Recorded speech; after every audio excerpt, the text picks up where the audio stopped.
빌립보서 강의 58번째 시간입니다. 오늘은 빌립보서 4장 11절 12절을 2주간에 걸쳐서 함께 말씀을 나누어 보도록 하겠습니다. 우리는 지난 시간에 빌립보 교회가 중단했던 선교를 이제 다시 선교를 동참하면서 그것을 계기로 하여 교회의 생명이 살아나고 새롭게 되며 성장하는 출발점이 된다는 것을 함께 나누었습니다.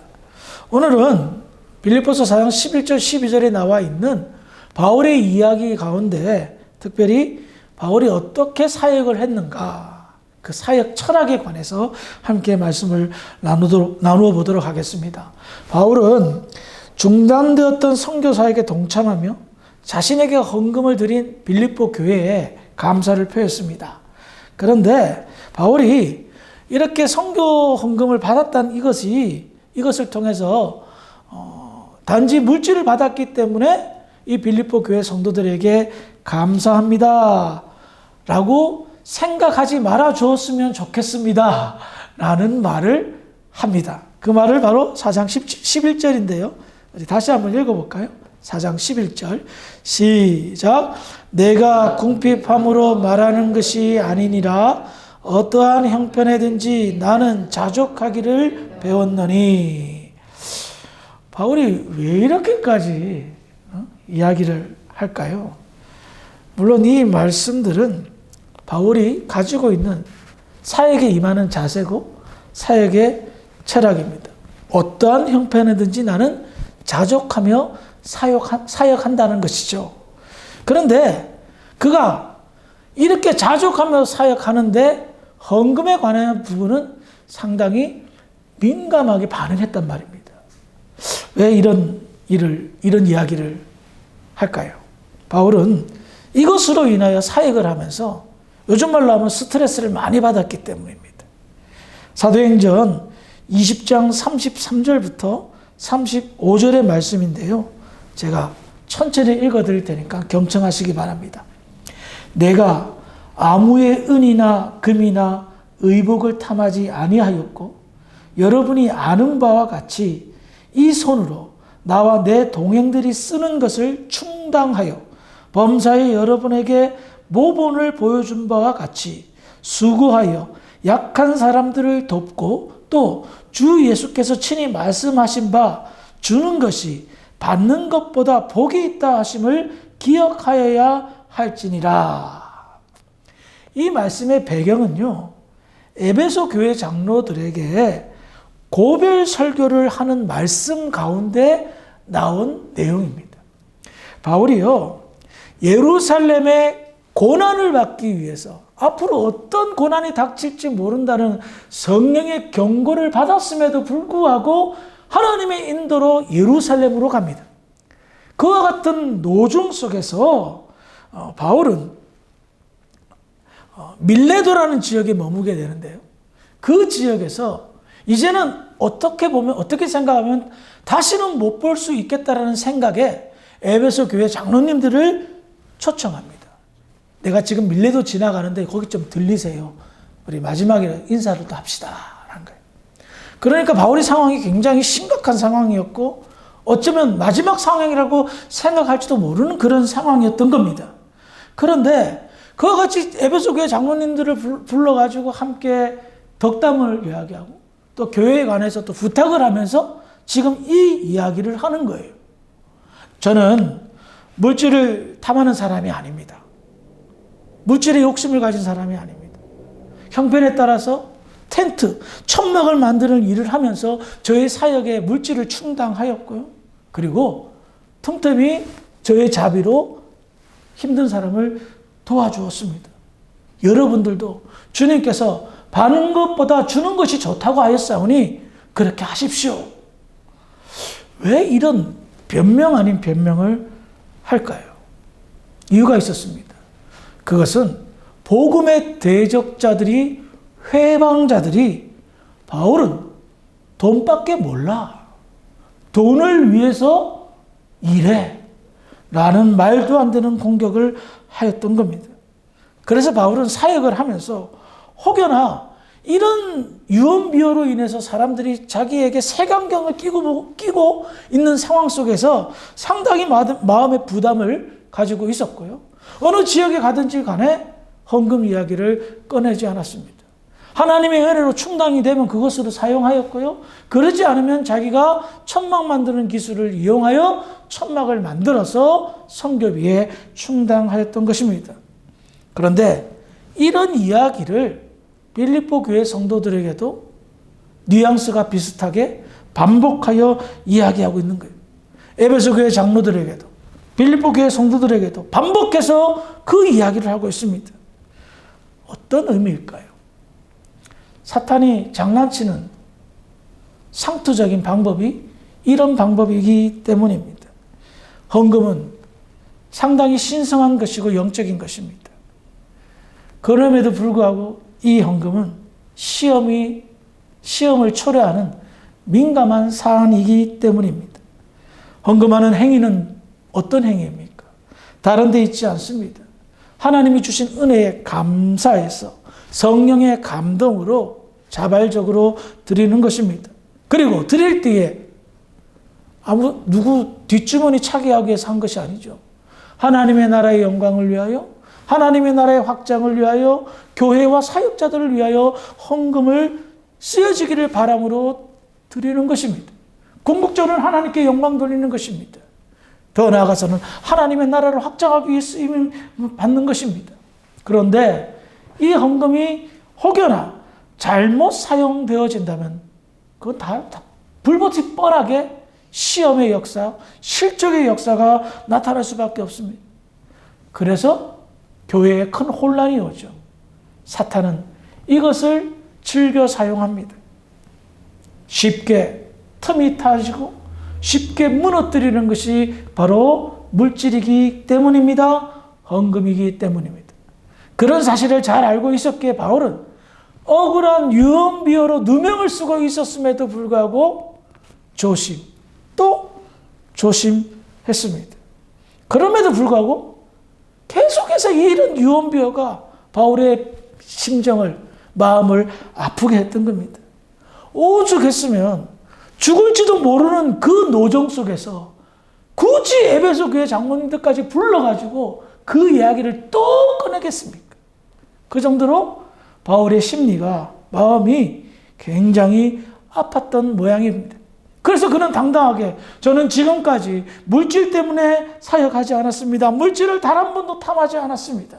성금을 허투루 사용한 적이 없습니다.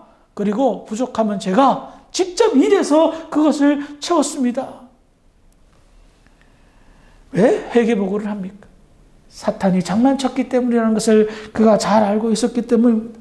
사실 에베소 교회 장로님들은요, 전폭적으로 이 바울 사도를 지지하고 지원했던 분들입니다. 그분들에게까지 이 이야기, 변명 아닌 변명을 한다는 것은 그만큼 그 사안이 바울 사에게 데미지를 입혔던 것 같습니다.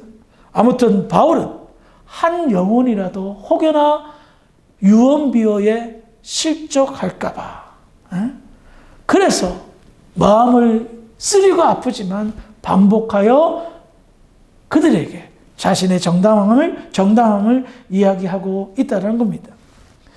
오늘날 교회가 어려움이 생길 때에 헌금의 사용 문제가 항상 대두되곤 합니다. 제가 한국에서 목회할 때에 구로동과 고척동에서 목회했거든요. 고척동 바로 길 건너가 목동입니다. 목동에 땡땡 교회가 있었는데 한때 엄청난 센세이션을 일으켜서 한 10,000명 정도 성도가 모이는 그런 교회였습니다. 그 목사님은 아주 유명세를 타서 전국에 세미나 강의하러 다니고 하여튼 대단한 목사님이었습니다. 그런데 이분이 선교 헌금을 자기 돈은 마냥 유용하였습니다. 자기 아파트 사는데 선교 헌금을 빼돌렸고 또 자기 사비를 쓰는데 교회 헌금을 빼돌렸습니다. 몇십억이나 말입니다. 그래서 어떻게 된 줄 아세요? 공금 횡령으로 감옥에 갔어요. 목동이 10,000명 모이는 성도가 하루아침에 300명? 그래도 그 사람을 따르는 사람이 있더라고요. 희한하대요. 감옥 갔다 왔는데 한 300명 남았는데 그 따르는 사람이 있더라고요. 덕분에 저희 교당 교회가 근처에 있었는데 그 교회가 갑자기 부흥했어요. 10,000명 되는 성도가 다 어디로 가겠어요? 수평 이동하겠죠. 그런데 보십시다.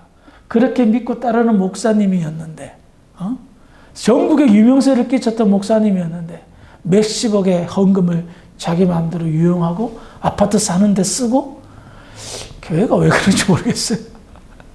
그러니 한 방에 그 큰 교회도 무너진다는 겁니다.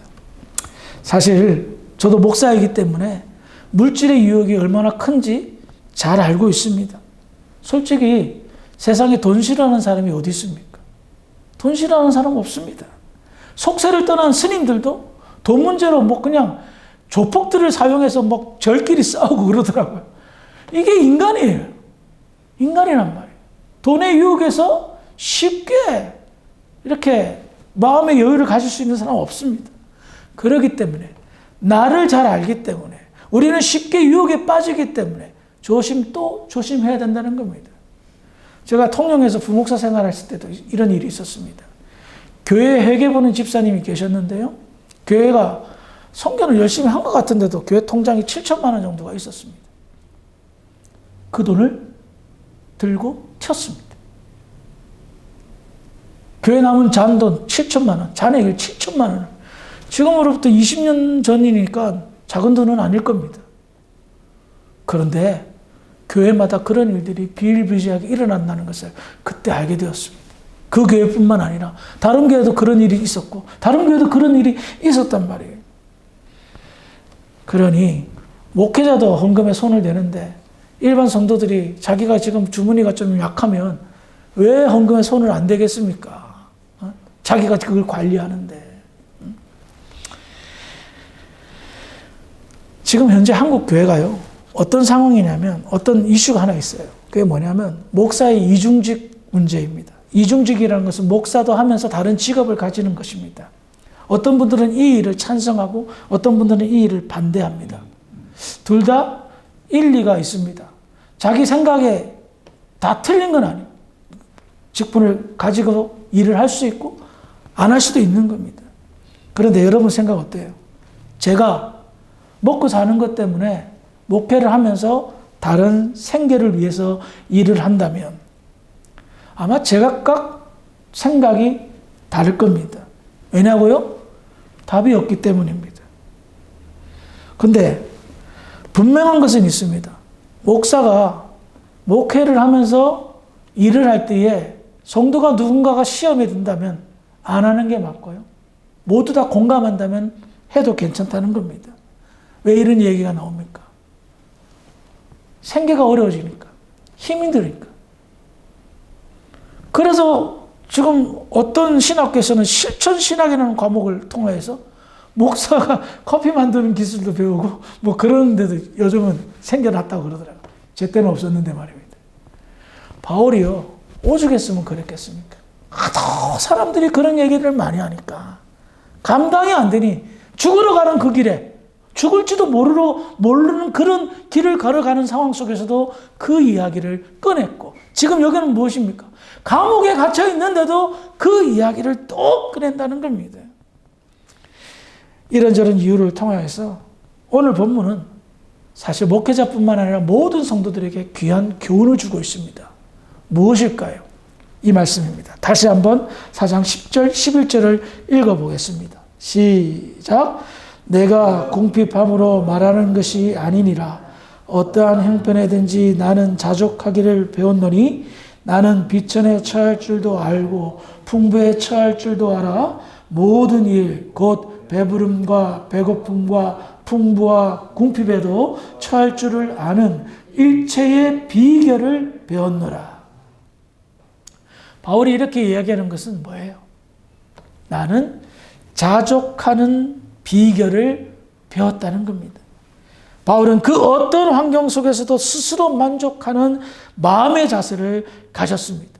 그래서 자기 형편에 따라 융통성 있게, 유두리 있게 대처했던 거예요. 비천하게 될 때는 비천하게, 풍부할 때는 풍족하게 풍부하게, 배부를 때는 배부르게, 배고플 때는 배고프게, 궁핍할 때는 궁핍하게, 풍부할 때는 풍부하게 상황과 환경에 휘둘리지 않았다는 거예요. 그래서 그는 자족했다는 겁니다. 그러므로 알 수 있는 것은 무엇일까요? 바울은요, 사실 굉장히 부유한 집안의 사람이었습니다. 하나도 부족함이 없이 잘 자랐고 잘 먹고 살았던 촉망받은 젊은이였습니다. 그런데 예수 그리스도로 말미암아 그리스도의 종이 된 이후로는 이 상황이 좀 달라졌습니다. 주님께 부름받은 이후로 궁핍함도 생겼고 배고픔도 생겼고 참 어려움이 너무 많이 있었습니다. 아마도 풍부하게 먹고 잘 보냈던 사람인지라 처음에는 적응하기 힘들었을 겁니다. 내가 예수를 위해 사는데 왜 이렇게 힘들어? 왜 이렇게 내가 배고플 정도는 아니었는데, 내가 이렇게 궁핍하고 초라할 정도는 아니었는데, 처음에는 이 상황이 이해가 안 됐을 거예요. 그런데 주님의 인도하심을 경험하면서 때로는 엘리야의 까마귀도 경험하고 때로는 주님의 오묘한 섭리도 경험하고, 그러면서 그는 상황에 따라 흔들리지 않고 오히려 즐기면서 담대하게 보냈던 겁니다. 그렇습니다. 자족하는 마음은요, 쉬운 마음은 아닙니다. 마음을 굳게 해야지만이 생기는 마음입니다. 그렇기 때문에 누구나 가질 수 있는 마음이 아닙니다. 오랜 기간 동안 주님과 동행하면서 체화되고 습득된 신앙으로 말미암아, 믿음으로 말미암아 생기게 된 견고한 마음입니다. 바울이 이처럼 자족하는 마음으로 채울 수 있었던 것은 다른 데 있지 않았습니다. 주님을 경험했기 때문입니다. 제가 한국에 유학 가서 전도사 시절에 청년들을 데리고 거지 전도 여행을 간 적이 있습니다. 충청도 청소면인데 이름이 청설해서 기억을 해요. 거지 전도 여행이란 뭐냐? 교회에서 승합차로 거기에 딱 내려주고 카드하고 돈을 다 뺏는 거예요. 그냥 전도, 그때부터. 전도하면서 주는 사람에게 밥 얻어 먹는 거예요. 굉장히 재밌을 것 같죠? 근데 저는 지도자잖아요. 청년도 아니고 전도사잖아요. 한 9명 되는 청년들 데리고 거기 갔는데 얼마나 마음이 쫄았겠습니까? 그런데 기도했습니다. 아직까 며칠 굶는다고 뭐 죽기 아니면 까무러치기 기껏 해봐야 뭐 일주일밖에 안 되는데 일주일 굶지 뭐, 그런 각오로 갔는데요. 죄송하지만 단 한 끼도 굶지 않았습니다. 한 가정에 방문했는데 과부였어요. 어린 아들하고 있더라고요. 한 중학생 정도 되는 아들하고. 근데 우리가 가가지고 첫날부터 우리를 봤대요. 지나가는 거를. 그 둘째 날 그 집을 우연히 방문했는데 밥상을 준비하고 있대. 우리가 온 걸 보고 이분들 식사 대접을 해야 되겠다 싶어가지고 밥을 준비해놓고 기다리고 있더라는 거예요. 훌륭한 만찬은 아니었어요. 그런데요, 얼마나 맛있든지, 얼마나 감사한지.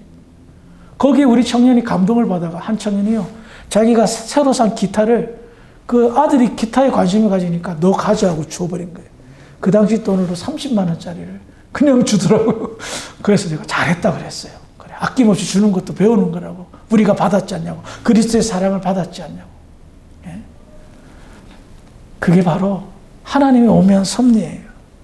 그래서 정말 그 성공적인 거지 전도 여행을 마치고 제가 영감이 한 갑절로 더 늘어난 어떤 그런 경험을 가진 것 같습니다. 우리 교회도 거지 전도 여행 한번 갈까요? 아무도 너 할 것 같아요. 그런데 굶어서 좋고 배불러도 좋고 오직 운 있고 주님께 맡겼더니 우리에게 평강이 찾아오더라는 거예요. 평강. 여호와 샬롬이. 빌립보서 4장 4절입니다. 주 안에서 항상 기뻐하라. 내가 다시 말하노니 기뻐하라. 이 말씀은 지난 시간에도 나누었지만 바울의 삶의 비결이었습니다. 모든 일과 상황 속에서 그는 자족하는 마음으로 살 수밖에 없었던 이유가 여기에 있었습니다. 주님 안에 있었기 때문에. 그러니 궁핍해도 기뻐하고, 곤고해도 기뻐하고, 가난해도 기뻐하고, 배고프면 기뻐하고, 배불러도 기뻐하고, 그냥 다 기뻐하는 거예요. 정신 나간 사람 아닙니다. 주 안에서 있었기 때문에, 자족하는 비결이 있었기 때문에, 주님 때문에 그는 감사하고 기뻐했던 겁니다. 그래서 어떤 상황 속에서도 염려하지 않고 주님이 주신 마음으로 자족할 수 있었던 겁니다. 자족하는 마음은 하루아침에 이루어지지 않습니다. 왜냐고요? 우리 안에는 욕심과 정욕이 너무 많기 때문입니다. 그것을 주님으로 바꾸지 않으면 자족하는 마음이 생길래야 생길 수가 없습니다. 그것이 연단일 수도 있고요. 또 오랜 신앙의 경륜 속에서 체독화되는 것일 수도 있는데요. 다른 데 있지 않습니다. 주님 안에 거하면, 그래서 주님을 신뢰하게 되면 자족하는 마음이 저절로 생겨난다는 겁니다. 그러므로 말미암아 자족하는 마음으로 말미암아 바울처럼 주 안에서 기뻐하게 되고요. 그 기쁨은 나에게 참된 만족과 행복을 가져다 주게 합니다. 아무리 넓고 화려한 집에 살아도 매일 산의 진미를 먹어도 마음이 불편하고 힘든 사람이 얼마나 많은지 모릅니다. 그런데 우리말로 하면 초가상간에도, 빈대가 득실거리는 곳에도 기쁨과 감사가 넘치는 집이 있다는 거예요. 왜요? 주님이 있고 없고의 차이라는 겁니다. 바울이 말하는 이 자족하는 비결, 자족하는 것이 힘들기 때문에 비결이라 표현하였습니다. 그런데 이것을 나의 것으로 만든다면 그것보다 큰 축복이 없는 줄 믿으시기 바랍니다. 이 세상에 살아가시면서 주 안에서 기뻐하시며 주 안에서 자족하셔서 주님이 허락하신 신자의 누리는 삶, 평강과 감사와 기쁨이 넘치는 삶을 사는데 부족함이 없는 복된 저와 여러분들이 되기를 주의 이름으로 축원합니다. 기도하시겠습니다. 하나님, 은혜를 감사합니다. 바울이 자족하는 비결을 우리에게 알려주었듯이 우리 역시 주 안에서 기뻐하며 자족하는 삶을 누리며 살기를 원합니다. 이것이 쉬운 것은 아닙니다. 우리를 잘 다스리고 언제나 주님 안에 거하며 그로 인하여 자족하여 진정한 주님의 삶, 주님과 함께하는 삶, 주님이 기뻐하는 삶을 누릴 수 있도록 도와주시옵소서. 돌아가는 발걸음도 주님이 함께하여 주실 줄 믿사옵고 우리를 구원하신 예수님의 이름으로 감사하며 기도합니다. 아멘.